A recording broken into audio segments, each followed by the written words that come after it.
আসসালামু আলাইকুম। এখন শুনবেন সংবাদ শিরোনাম। ইরানে অব্যাহত হামলায় ২০ জনেরও বেশি মানুষের প্রাণহানি, পাল্টা জবাব দিচ্ছে তেহরান। আরও ৪ সপ্তাহ স্থায়ী হতে পারে যুদ্ধ, বলছেন ট্রাম্প। খামেনির জানাজা, ইরানের শাসনভার গ্রহণ করেছে ৩ সদস্যের অন্তর্বর্তী গার্ডিয়ান কাউন্সিল। যুদ্ধ পরিস্থিতিতে বিশ্ববাজারে ১০% বেড়েছে অপরিশোধিত তেলের দাম। মশা নিধন আর যানজট নিরসনকে প্রাধান্য দিতে চান ঢাকার উত্তরের নতুন প্রশাসক। বিশেষ গুরুত্ব পাবে রেল যোগাযোগ ও মহানগরীর খাল খনন প্রকল্প। শিক্ষক স্বল্পতা আর অবকাঠামো সংকটের মাঝে আরো ১০ মেডিকেল কলেজের আবেদন। রাজনৈতিক বিবেচনায় কোনো অনুমোদন নয়, জানালেন মন্ত্রী। অন্ধকারে রেখে কোনো এতক্ষণ শুনছিলেন সংবাদ শিরোনাম, এখন শুনবেন বিস্তারিত। ১৮০ জনে। যুক্তরাষ্ট্র ইসরায়েলকে শক্ত জবাব দিচ্ছে ইরান। একযোগে হামলা চলছে মধ্যপ্রাচ্যের বিভিন্ন মার্কিন ও ইসরায়েলি ঘাঁটিতে। ইরানের মিসাইলের টার্গেট হয়েছে বাহরাইন, কাতার, কুয়েত, জর্ডান, সৌদি আরব, সংযুক্ত আরব আমিরাত ও ইরাকের মার্কিন ঘাঁটি। বাগদাদ বিমানবন্দরের কাছাকাছি যুক্তরাষ্ট্রের ভিক্টোরিয়া ঘাঁটিতে হয়েছে হামলা। বাহরাইনের মিনা সালমান বন্দরে আঘাত হেনেছে মিসাইল, সেখানে বিস্ফোরণ ও অগ্নিকাণ্ডের ঘটনা হয়েছে। প্রাণ গেছে একজনের। ইরানের ছোড়া ৬১টি মিসাইল ও ৩৪টি ড্রোন ভূপাতিতের কথা জানিয়েছে বাহরাইন। বেসামরিক স্থাপনায় হামলার নিন্দা জানিয়েছে দেশটি। সিরিয়ার দামেস্কে ইরানের হামলায় আহত হয়েছে ৪ জন।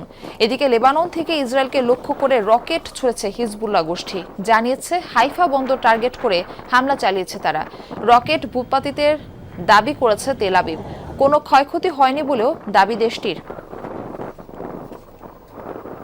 আগামী ৪ সপ্তাহ পর্যন্ত স্থায়ী হতে পারে ইরানের বিরুদ্ধে চলমান অভিযান। ব্রিটিশ পত্রিকা ডেইলি মেইলকে দেয়া সাক্ষাৎকারে এমন মন্তব্য করেছেন মার্কিন প্রেসিডেন্ট ডোনাল্ড ট্রাম্প।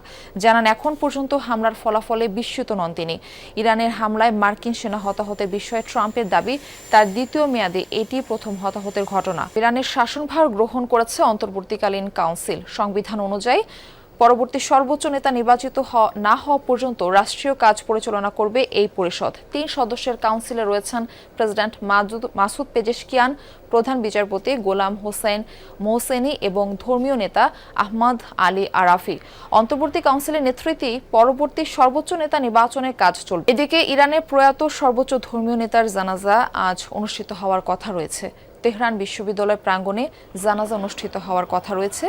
এর আগে শোক র্যালি হবে বলে জানায় বিভিন্ন গণমাধ্যম। এদিকে আয়াতুল্লাহ খামেনির জানাজা এবং শোক র্যালিতেও হামলার শঙ্কা রয়েছে। ইসরায়েলের তরফ থেকে এই হামলা হতে পারে বলে আশঙ্কা জানিয়েছে বেশ কিছু গণমাধ্যম। এই পরিস্থিতিতে শোক র্যালি এবং জানাজার আনুষ্ঠানিকতা পেছানো হতে পারে বলেও খবর পাওয়া যাচ্ছে।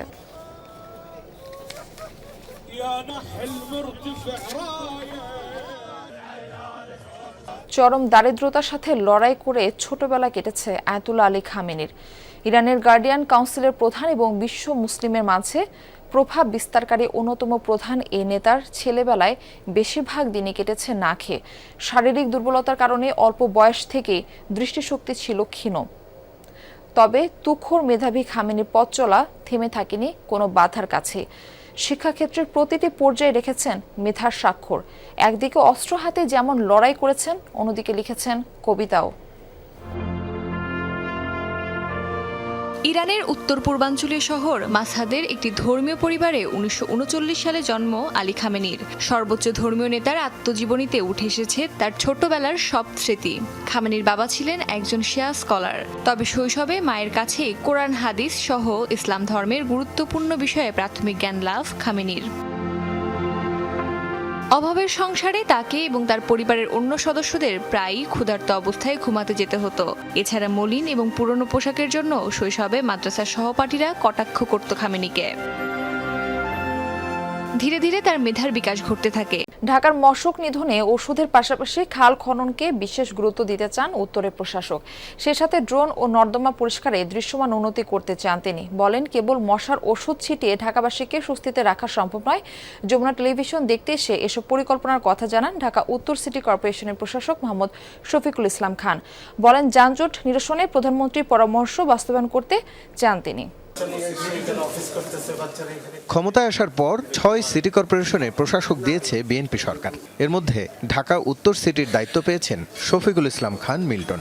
দেখতে আসেন যমুনা টেলিভিশনের প্রধান কার্যালয়। প্রতিষ্ঠানের সিইও ফাহিম আহমেদ তাকে ফুল দিয়ে স্বাগত জানান।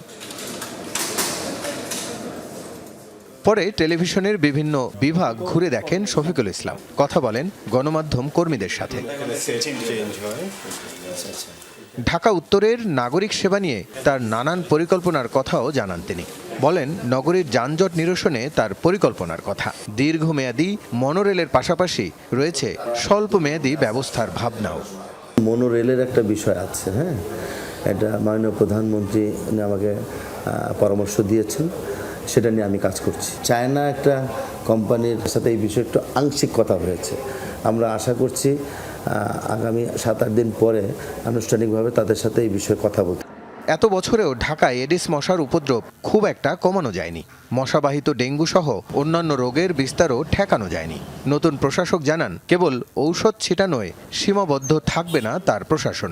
শুধু ওষুধ এবং স্প্রে করে ফগার মেশিন এবং ধোঁয়া দিয়ে আসলে মশা নিয়ন্ত্রণ করা যায় না। এটার পাশাপাশি আমাদের দীর্ঘদিনের যে ছোট ছোট খালগুলো আছে, নর্দমা আছে, এই খাল খননগুলো আমরা উদ্যোগ নিয়েছি। আমরা নেক্সট উইকে এটাকে অপারেশনে চলে যাব। এটা চলমান থাকবে। সামনে বর্ষার সিজন চলে আসবে। যদি আমরা সেটাকে সচল না রাখতে পারি তাহলে আবার সেই জলাবদ্ধতার প্রশ্ন। এছাড়া বর্ধিত ঢাকার উন্নয়নেও দৃষ্টি দিতে চান উত্তর সিটির নতুন অভিভাবক, যার বাস্তবায়নে বেশ খানিকটা সময়ও দরকার। তবে কি আসছে সিটি নির্বাচনে দলের হয়ে লড়তে আগ্রহী শফিকুল ইসলাম? মাননীয় প্রধানমন্ত্রী আমাকে প্রশাসক হিসাবে দায়িত্ব দিয়েছেন এখানে কাজ করার জন্য। শিক্ষক স্বল্পতা চরম, নিজস্ব অবকাঠামো নেই বেশ কয়েকটির, শেষ নেই সংকটের। এই অবস্থার মধ্যে আরও 10টি নতুন মেডিকেল কলেজের আবেদন জমা পড়েছে স্বাস্থ্য মন্ত্রণালয়। এরই মধ্যে কয়েকটি জায়গা পরিদর্শন করেছে স্বাস্থ্য শিক্ষা অধিদপ্তর। এসব আবেদনের পেছনে আছেন অন্তর্বর্তী সরকারের সাবেক উপদেষ্টা ও রাজনৈতিক দলের নেতারা। চিকিৎসকরা বলছেন, প্রস্তুতি ছাড়া আবারও মেডিকেল কলেজের অনুমোদন দিলে দীর্ঘমেয়াদী সংকটে পড়বে স্বাস্থ্য খাত। হাসান মিসবার রিপোর্ট। চাঁদপুর সদর হাসপাতাল, এই ভবনের 4র্থ তলায় চাঁদপুর মেডিকেল কলেজ। মাত্র 11টি কক্ষে চলছে একটি সরকারি মেডিকেল। শহরটিতে অনেক স্কুলও আছে এর চেয়ে বড় পরিসর ও সুন্দর পরিবেশে। দেশে সরকারি মেডিকেল কলেজ 37টি, শিক্ষকদের 43% পদই খালি। 9টি মেডিকেল কলেজের নেই অবকাঠামো, 5টিতে নেই নিজস্ব হাসপাতাল। এই অবস্থায় দেশের 10 জেলা থেকে এসেছে মেডিকেল কলেজ প্রতিষ্ঠার আবেদন। মুন্সিগঞ্জ ও নারায়ণগঞ্জ মেডিকেল পেয়েছে নীতিগত অনুমোদন। এছাড়া ইম্পেরিয়াল নামে দিনাজপুরের একটি প্রাইভেট মেডিকেলের আবেদনও এসেছে। এরই মধ্যে স্বাস্থ্য মন্ত্রণালয়ের নির্দেশনায় কলেজগুলোর জায়গা পরিদর্শন শুরু করেছে স্বাস্থ্য শিক্ষা অধিদপ্তর। তাহলে কি আবারও আগের মতোই প্রস্তুতি ছাড়াই ঘোষণা সর্বস্ব মেডিকেল কলেজ হতে যাচ্ছে? অদক্ষ চিকিৎসক তৈরি হচ্ছে, সেই ব্যবস্থাকে কারেক্ট না করে আমি নতুন আরও দোকান খুললাম, তাইলে তো আরও অদক্ষ চিকিৎসক বের হবে। অবশ্য